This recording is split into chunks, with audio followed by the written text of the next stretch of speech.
Takže dneska vás vítam pri novom videu a dneska vás naučím, ako môžete získať vlastne túto tabuľku v Pulse Donate. Takže dáte, proste tu máte dole avatar, dom, hej, party, charts a more. Vy dáte more, dáte create, potom vám to ukáže, že ako máte začať a tak ďalej. Dajte dashboard. Tu máte, kebyže ste sa náhodou preklikli, tak ste len chodíte rovnakým postupom. Takže dajte Sergio Place, alebo proste, ja neviem, aké vy máte meno. Môžete dať Edit in Studio, proste koľko má vaša hra lajkov, koľko zarobila, niečo také, proste tieto veci.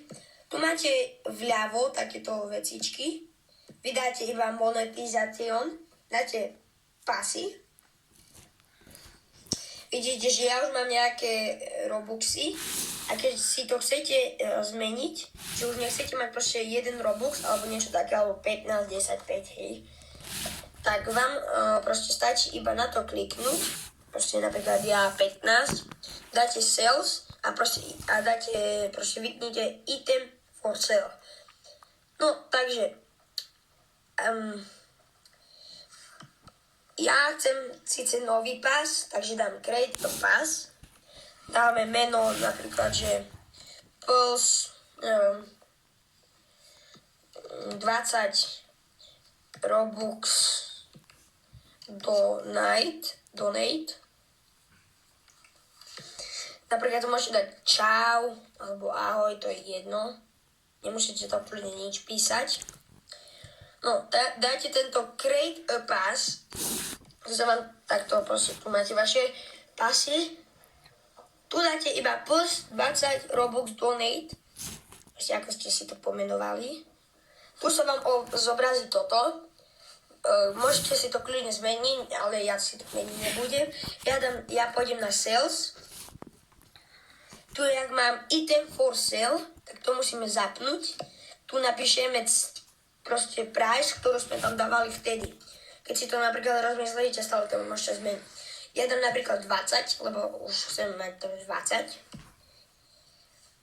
A teraz dáte iba proste save change. Keď sa mám to dať takto na tú... Dobre. Teraz len dáte X, dáte home, dáte Pulse Donate a na Pulse Donate už potom iba kliknete proste na ten stánok a už vám proste to budete mať hneď. Takže ja si zoberiem tento môj stánok. Hej, a vidíte, že už tu mám Robuxy, napríklad 1, 5, 10, 15, 20 tu mám, hej. Takže, áno, funguje to, proste môžete tu mať, tu má napríklad type, pozrite koľko veľa, hej. Ja to mám iba takto, takže ja dúfam, že som vás niečo naučil v tomto videu, že môžete sa konečne naučiť, že môžete už proste získavať Robuxy zdarma, nebudete musieť otravovať napríklad rodičov, že keď vám to nechcú proste kúpiť, tak čau.